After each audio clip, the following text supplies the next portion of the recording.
with 8 misses in all. That's not a bad performance out of 8 shoots.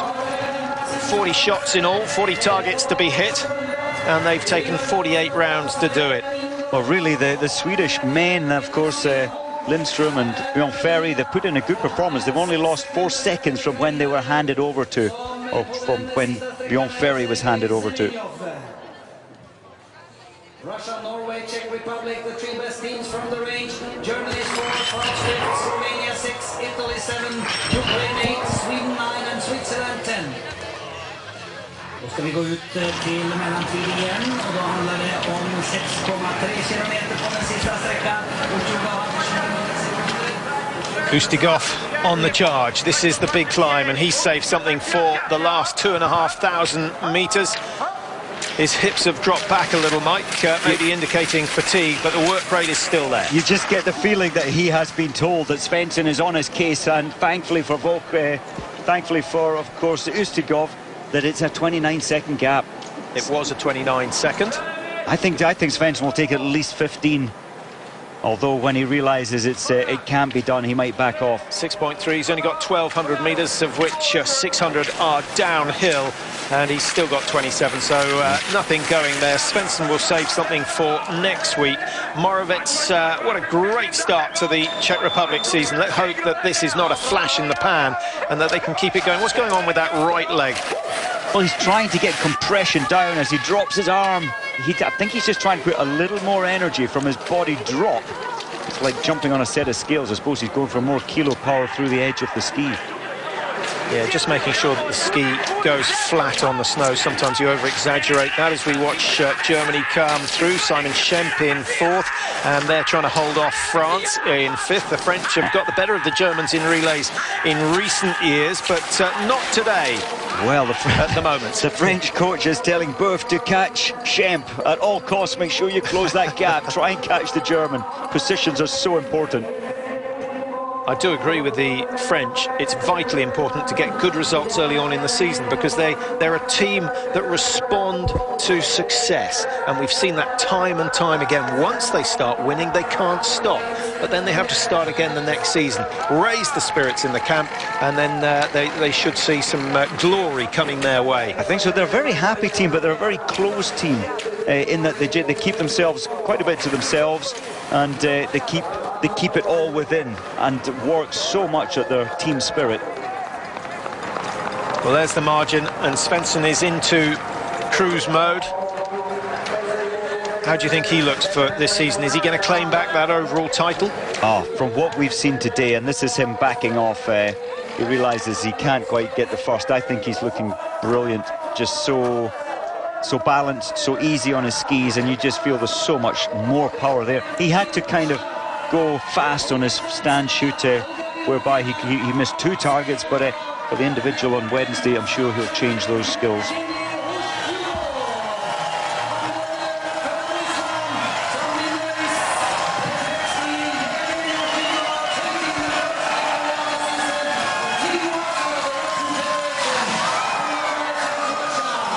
So, good win for Russia, 1:12.41 the time. No sprint finish to get us off our chairs at the start of the season, but an impressive performance nonetheless from the Russians, and they've shot well. Only 6 targets missed, so 46 shots required to clear the 40 targets. Norway, 10 misses in all. That's been the difference. 1 less, and we might have had a race for the line, but Svensson left himself with too much to do. 29 seconds was the margin at the start of that last 2.5K loop. But what about the Czech Republic? A brilliant start to the season for them. VITKOVA and SOUKALOVA took the 2 female legs, and then Michael Schlesinger, a fine performance from him to give MORAVEC a chance of claiming a podium position, and that is exactly what he's done. And they've taken some big scalps, and they've taken scalps of teams that have funding 2, 3, 4 times their own. Germany and France, 4 and 5. Well, it looks good for an exciting season, Mike. A long way to go. The athletes will enjoy being up in Oestersund for 10 days. Gives them time to settle down. They'll not be picking up any viruses out of the water this year. Hey, well, that's true. That was the situation a couple of years ago, wasn't it? And it really did affect some of the teams badly throughout the rest of the season. Yeah, Austria claimed it was affecting them 3 years later. Well, you never know, these things can last. But only 52 seconds separating the first 5 teams, so we're in for a very tight season. Slovenia and Italy, the world champion silver medalists, just hold off the Italians. Ow! And Hoffer's knees drop down. You drop about 3 centimetres down onto that piece of wood. Shocked his kneecaps. Lukas Hofer, competitive as ever, still needs to tidy it up.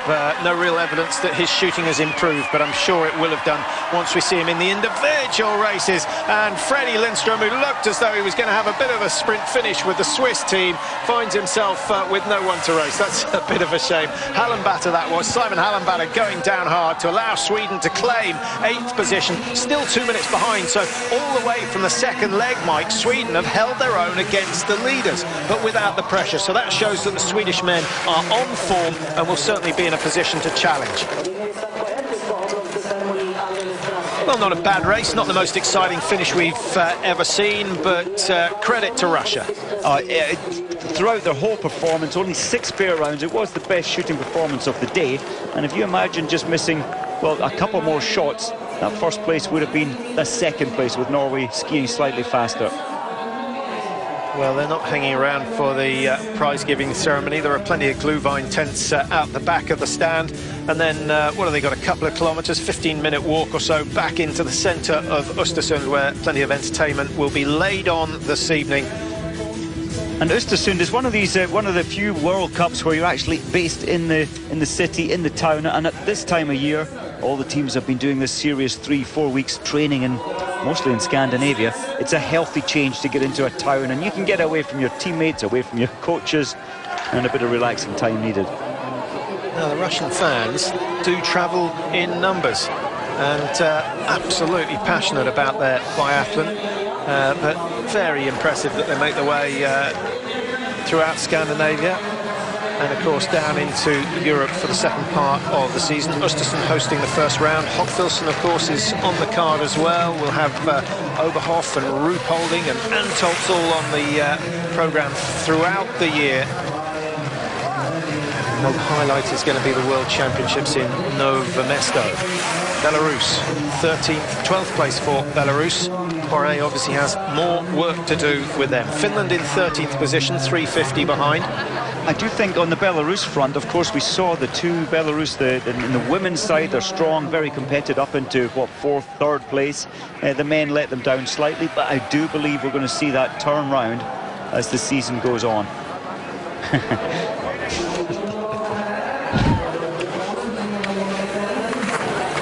22 teams in all, and plenty of them still out on the tracks at the moment. 24 teams, in fact, with Romania the last of the teams. We haven't seen too much of them. 14th place going to the Poles, and Poland started so well.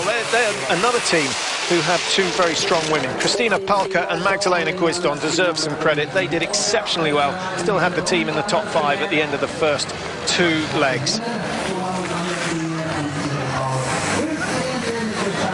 Austria, 15th.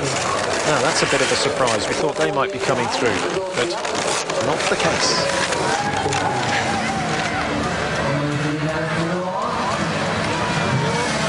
Well, it all starts again on Wednesday. The men's individual is going to be the first individual race of the season, 20 kilometres the distance. It's a specialist race, isn't it, Mike? Lots of people who feel that it should be shortened. You think this is still the blue ribboned one?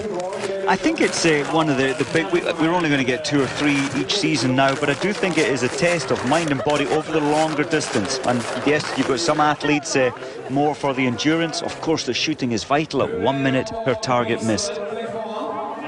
Well, there you see the top 10 teams. Russia, a good win from them. 21 seconds is a comfortable margin over Norway. They didn't give Svensson a chance on that final lap. and the Czech Republic will be celebrating tonight. What a cracking way to start the season for them. Germany in 4th, not bad, but they're used to winning, and they like to win. They will be back, there's no doubt about that. 16th, 17th for the North Americans. They're way out of contention at the moment.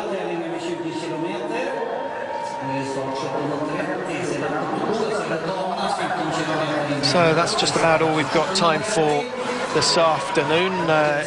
Darkness came over 2.5 hours ago here in Sweden, so short days, but good snow conditions, and that's what's important. There's Andrea Henkel with the white hat and the Fischer skis. I don't think she'll be too happy with her performance. She looked a little sluggish on the skis. Her shooting was excellent, but I agree, she did look a little stale on the skis, and going into your first World Cup.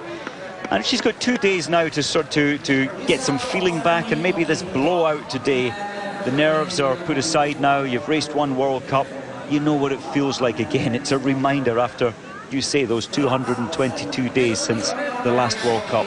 And do we belittle the result here today in the fact that France didn't race either of the Fourcade brothers? Is it an event that the top teams are taking seriously? I think they're taking it more seriously. Certainly the Russian team and the French team. The French team could be stronger. The German team, it wasn't the strongest. I would love to see the teams putting their best players into this one. Sweden took it seriously, putting their best team, but it didn't quite work out for them today in 8th place.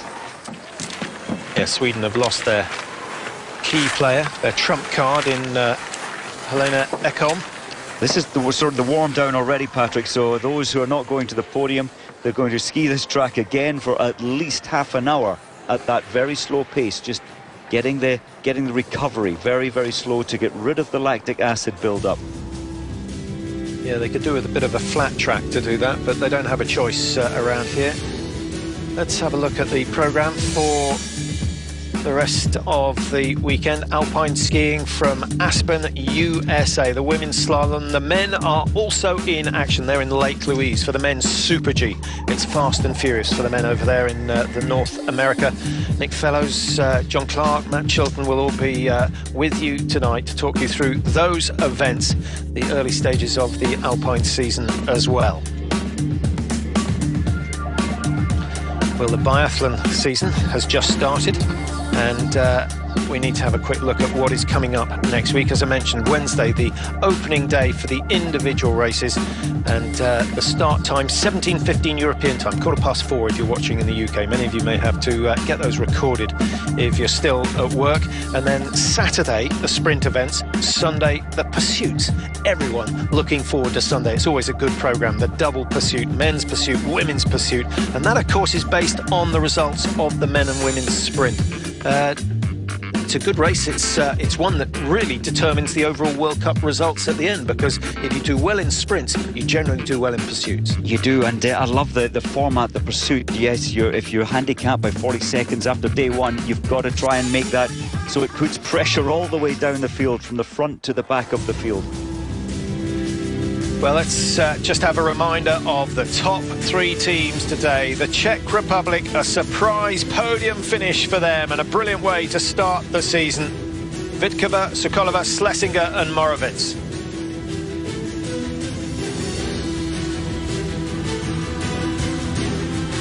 Shooting, very much the key. Just 8 targets missed. No penalty loop ski. Norway, they started it with Tora Berger, and she started in fine style, showing everyone else how to do it. SOLEMDAL looked strong, she looked fast, and she shot well. BJOENTEGAARD, the new man in the Norwegian team, a little hiccup in the stand, which maybe put Norway out of contention. Svensson is skiing fast. He missed a couple of targets, which put him out of contention for challenging the Russians, but take no credit away from the Russians. ZAITSEVA, VILUKHINA, VOLKOV and USTYUGOV. Too good for the rest. Over 20 seconds clear to claim the first biathlon victory of the season. That's all we got time for. We'll be back on Wednesday. We'll see you then.